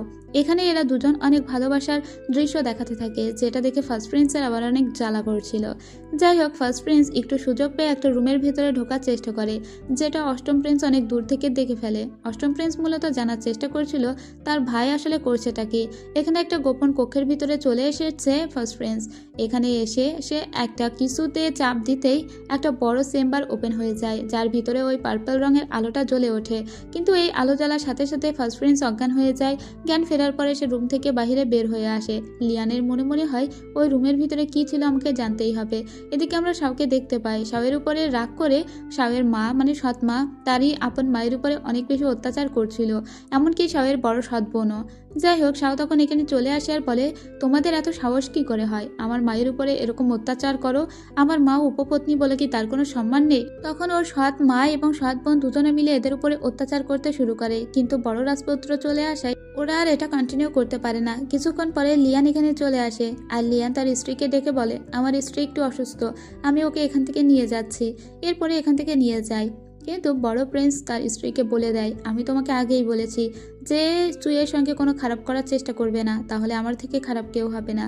এরপরে লিয়ান তার স্ত্রীকে নিয়ে যাচ্ছিল এবং তার স্ত্রীকে জিজ্ঞেস করে, তুমি বলো আমার বড় ভাইয়ের সঙ্গে তোমার কি সত্যি কোনো সম্পর্ক আছে কিনা? তখন ও বলে, তোমার বড় ভাইয়ের সঙ্গে সত্যিই আমার কোনো সম্পর্ক নেই। সম্পর্ক তো চুইয়ের ছিল, কিন্তু আমি তো চু না, আমি তো শাও, আমি অন্য একটা পৃথিবী থেকে এসেছি। এরপরে ওরা একটা ম্যাপও বের করে, ও লিয়ানকে বোঝানোর চেষ্টা করে, দেখো আমি এই পৃথিবীর কেউ না, আমি আলাদা পৃথিবী থেকে এসেছি এবং একই বডিতে আমরা দুটো আত্মা বসবাস করছি।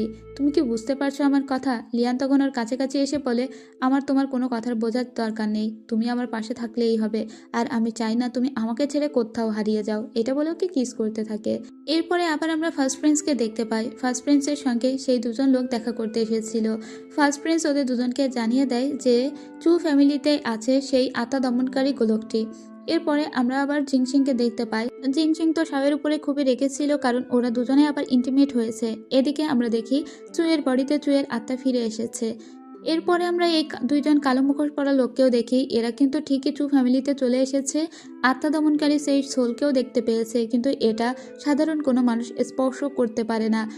ওরা তখন ওদের মাস্টারকে ডাকলে ওর মাস্টার বলে, এটা তোমরা উদ্ধার করতে পারবে না, কিন্তু উদ্ধার করার চেষ্টা করো। এদিকে লিয়ান আবার শাওকে ডেকে পাঠিয়েছে ওর সঙ্গে নাস্তা করবে বলে, কিন্তু শাওয়ের বডিতে এখন তো চুয়ের আত্মা ছিল। যাই হোক, চু বলে, আমার মন টন খুবই খারাপ এবং আমার শরীরটাও খুব খারাপ লাগছে, তাই আমি চলে যাচ্ছি। লিয়ান বলে, কেন? গতকালকে ডোজটাকে একটু বেশি হয়ে গিয়েছে। এটা শাও শুনেই বুঝতে পারে যে গতকালও ওরা দুজন একসঙ্গে হয়েছে, তাই এবার চু খুব রেগে যায় আর বলে, আমার বডিতে আমি এবার শাওকে আসতেই দিব না। শাও বারবার ওর কথার খেলাপ করেছে, তাই ও বড় একটা কম্বল পেঁচিয়ে এই গরমে বসে থাকে, যাতে ওর দেহ থেকে শাওয়ের আত্মা একদম চলে যায়। কিন্তু চলে তো যায় না, বরং এক্ষুনি শাওয়ের আত্মা আবার ফিরে এসেছে। শাও বলে, তোমার মিস আমাকে এত ঘৃণা করে, দাঁড়াও, আমিও ওর সঙ্গে কোনো সম্পর্ক রাখবো না। এদিকে আমরা ওই দুজন লোককে দেখতে পাই, যারা আত্মদমনকারী গোলকটিকে তো বের করতে পারছে না, তাই তারা আবারও ফার্স্ট প্রিন্সের কাছে আসে। এদিকে আমরা শাওকে দেখতে পাই শাও ঘুমিয়ে পড়বে না, কারণ ঘুমিয়ে পড়লেই ওদের আত্মা অদল বদল হয়ে যায়। শাও বলে আমাকে জেগে থাকতেই হবে, আমি চুকে এই বডিতে আর আসতেই দিব না, কারণ ও কথা রাখেনি আর আমিও কথা রাখবো না। এরপরে ওর কাছে একটা চিঠি আসে, এই চিঠিটা পাঠিয়েছে ফার্স্ট প্রিন্স। আসলে শাও মনে মনে একজন কার্পেন্টারকে খুঁজছে, ওই কার্পেন্টারকে যদি ও খুঁজে পায় তাহলে ওর ধারণা ও ওর পৃথিবীতে ফিরে যেতে পারবে, কিন্তু কার্পেন্টারের ঠিকানা ও জানে না। আর ওই কার্পেন্টারের ঠিকানা বের করার জন্য ও চিঠি লিখেছিল ফার্স্ট প্রিন্সকে। যেহেতু ফার্স্ট প্রিন্স চুয়ের প্রতি একটু তো ফিলিংস আছে, আর এটাকেই কাজে লাগিয়েছে শাও। ও ফার্স্ট প্রিন্সকে বর্ণনা দিয়েছিল যে ওর একজন কার্পেন্টারের নাম্বার এবং বাড়ি খুঁজে বের করে দেওয়া লাগবে, তাই ফার্স্ট প্রিন্স অনেক সহজেই এবং অতি দ্রুত সেই কার্পেন্টারের বাড়ি কোথায়, বাড়ির নাম্বার কত সেটা বের করে দিয়েছে। সেই বাড়ির সামনেই এসে পড়ে শাও আর বলে এখন আমাকে ভিতরে যেতে হবে, আমি যদি ওই কার্পেন্টারকে একবার খুঁজে পাই না তাহলে আমি আমার পৃথিবীতে ফিরে যেতে পারবো। কিন্তু ও ভিতরে গিয়ে দেখে এখানে কোনো কার্পেন্টার তো নেই, বরং এখানে ফার্স্ট প্রিন্স দাঁড়িয়ে আছে আর ফার্স্ট প্রিন্স ওকে ধোকা দিয়েছে। শাও তখন রেগে যায় আর বলে এখানে আসলে আদতেও কোনো কার্পেন্টার নেই, তাই না? তুমি আমাকে ধোকা দিয়েছো তোমার সঙ্গে দেখা করানোর জন্য। এদিকে লিয়ান ওদেরকে ফলো করতে করতে এখানে চলে এসেছে। ফার্স্ট প্রিন্স বলে তুমি তো লিয়ানকে বিয়েই করেছো আমাকে রাজা বানাতে, তাই না? শাও বলে মিথ্যা কথা, আমি তোমাকে ঘৃণা করি, একমাত্র লিয়ানকে ভালোবাসি, তোমার সঙ্গে তোমার মুখ দেখতে আমার রুচিতে বাঁধে। ফার্স্ট প্রিন্স তখন বলে এসব তুমি কি বলছো, তুমি কি পাগল হয়ে গিয়েছো? কিন্তু ওখান থেকে শাও তখন রেগে মেগে চলে আসে, কারণ শাও তো শাও, এ তো আর চু না। এরপরে এখান থেকে চলে আসতে গিয়েই দেখা যায় ওর দিকে আবারও কোন আততায়ী একটা ধনুক ছুড়ে দেয় আর ফার্স্ট প্রিন্স ওকে বাঁচিয়ে নেয়। সাথে সাথে লিয়ান এখানে চলে আসে, ফার্স্ট প্রিন্সকে দূরে সরিয়ে দিয়ে নিজের স্ত্রীকে কাছে টেনে নেয়। লিয়ান তখন ফার্স্ট প্রিন্সকে বলে আমার স্ত্রীর উপর অ্যাটাক হতে পারলো কি পারলো না তার আগেই তুমি এসে ওকে বাঁচিয়ে নিলে, তুমি কি জানতে নাকি যে আমার স্ত্রীর প্রতি কোনো একটা অ্যাটাক হতে পারে? আচ্ছা ঠিক আছে, আমি তোমাকে দোষারোপ করছি না, কিন্তু আমার স্ত্রীকে আমিই দেখে রাখতে পারবো। এটা বলে লিয়ান ওর স্ত্রীকে নিয়ে এখান থেকে চলে যায়। কিন্তু ফার্স্ট প্রিন্সের মনে মনে সন্দেহ হয় যে এভাবে কে অ্যাটাক করতে পারে চুয়ের উপরে। আসলে চুয়ের উপরে অ্যাটাক করার লোকের অভাব নেই। আমরা একজন কালো কাপড় পরিহিতা মহিলাকে দেখতে পাই, যাকে দেখে অনেকটা ফার্স্ট প্রিন্সের বউয়ের মতোই লাগছিল, মানে শাওয়ের বড় বোনের মতো। সেই মনে হয় পাঠিয়েছিল শাওকে খুন করার জন্য। এরপরে আমরা আবার শাওকে দেখি ও গোসল করছিল বাড়িতে এসে।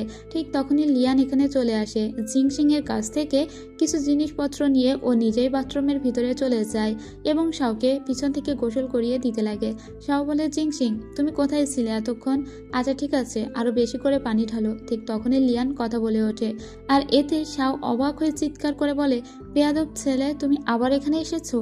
ওর তো গালিগালাজের অভাব ছিল না, মানে ওর স্বামীকে ও সব সময় গালির উপরেই রাখতো। যাই হোক, লিয়ান বলে কেন, আমি কি তোমার সঙ্গে গোসল করতে পারি না? ঠিক তখনই এখানে আরো একটা আততায়ীর আক্রমণ টের পায় লিয়ান আর শাওকে বাঁচিয়ে নেয়। এরপরে ও শাওকে বলে আমাদেরকে এখনই এখান থেকে পালাতে হবে, না হলে তোমার উপরে বারবার অ্যাসাসিনরা আক্রমণ করছে। আমি তোমাকে অনেক দূরে সুন্দর একটা জায়গায় নিয়ে যাব। এটা বলে লিয়ানও গুছিয়ে নেয় আর ওর বধূকেও গুছিয়ে নিতে বলে। এরপরে শাওকে নিয়ে ওরা ঘোড়ার গাড়িতে চেপে একটা সুন্দর ছোট্ট গ্রামে চলে আসে। এখানে লিয়ান ভেবেছিল হয়তোবা এখানে ওদের উপরে কেউ অ্যাটাক করবে না, কিন্তু যখনই এখানে শাও আসে ওর মনে হয় চারিদিকে আততায়ীরা ওদের দিকেই ওত পেতে বসে আছে এবং শাওয়ের বারবার মনে হচ্ছিল বন জঙ্গল থেকে ওদেরকে কেউ একজন ফলো করছে। শাও জিংসিংকে বলে আমার মনে হচ্ছে কেউ একজন আমাদের ফলো করছে, বসে পড়ো। শাও এবং জিংসিং যখনই বসে পড়ে তখনই ওদের দিকে দুটো ধনুক ছুঁড়ে মারে কেউ। ঠিক তখনই শাওয়ের হাত ধরে লিয়ান পালিয়ে যায়, জঙ্গল দিয়ে দৌড়াতে থাকে। শাও বলে আমাকে দৌড়াতে দৌড়াতে কোথায় নিয়ে যাচ্ছ? এর থেকে যে প্যালেসে ছিলাম সেটাই তো ভালো ছিলাম, এখানে আসার পরে তো আরো বেশি এতটাইরা আমাদেরকে অ্যাটাক করছে। কিন্তু তারপরেও ওকে নিয়ে দৌড়াতে দৌড়াতে একটা পাহাড়ের চূড়ায় চলে আসে লিয়ান। এখন আর ওদের পালানোর কোনো জায়গা নেই। ওর হাতে একটা বক্স ছিল, যে আততায়ীরা ওদেরকে তাড়াচ্ছিল সেই আততায়ীরা বলে আমাদের দিকে ওই বক্সটা ছুঁড়ে দাও, বক্সটা ছুঁড়ে দিলে তোমাদের হত্যাও করব না, তোমাদের কোনো ক্ষতিও করব না। লিয়ান বুঝতে পারে এই লোকগুলোকে তারই বড় ভাই পাঠিয়েছে। ও বক্সটিকে ওদের দিকে ছুঁড়ে দিলেও উল্টো দিক থেকে একটা তীর ওদের দিকে হঠাৎ করেই আক্রমণ করতে যায়, আর যেটা লিয়ান বরাবরই এসেছিল। শাও ওকে বাঁচাতে গিয়ে নিচে নিয়ে পড়ে লিয়ানকে, আর এই তীরটা এই মুখোশধারী দুইজন লোক ছুঁড়েছিল। এবং ওই আততায়ীগুলো দাঁড়িয়ে দাঁড়িয়ে বলে, ফার্স্ট প্রিন্স তো বলেছিল আমরা যেন ওদের কোনো ক্ষতি না করেই বক্সটা নিয়ে যাই, কিন্তু ওরা তো নিচে পড়ে গেল, এবার আমরা গিয়ে কি বলবো। যাই হোক, এরা দুজন নিচে ঝুলছিল তখনও। শাও তখন ওর হাত ধরে বলে, আমার হাত শক্ত করে ধরে রাখো, না হলে তুমি পড়ে যাবে। লিয়ান বলে, তুমি নিজে বাঁচতে চাইলে আমার হাত ছেড়ে দাও। কিন্তু শাও বলে, আমি বাঁচবো তোমার সঙ্গে, মরবো তোমার সঙ্গে। তাছাড়া আমার তো এখনো তোমার কাছ থেকে ডিভোর্স পেপার নেওয়া বাকি আছে, তাই আমি তোমার হাত ছাড়বো না। তখন লিয়ান বলে, ঠিক আছে, তাহলে চলো একসঙ্গেই মরি। এরপরে ওরা দুজনেই নিচে ঝাঁপ দিয়ে দেয়। আর এর সাথে সাথেই প্রথম পার্টের গল্প শেষ হয়ে যায়। তো কেমন ছিল এই প্রথম পর্বের গল্প? যদি একটুও ভালো লাগে অবশ্যই একটা লাইক কমেন্ট করে জানাবেন এবং ভিডিওটিকে শেয়ার করবেন। আর যারা আমার চ্যানেলে একদম নতুন তারা আমার চ্যানেলটিকে প্লিজ সাবস্ক্রাইব করে সাথে থাকবেন। দেখা হচ্ছে পরের পার্টে। ততক্ষণ ভালো থাকুন, সুস্থ থাকুন, টাটা।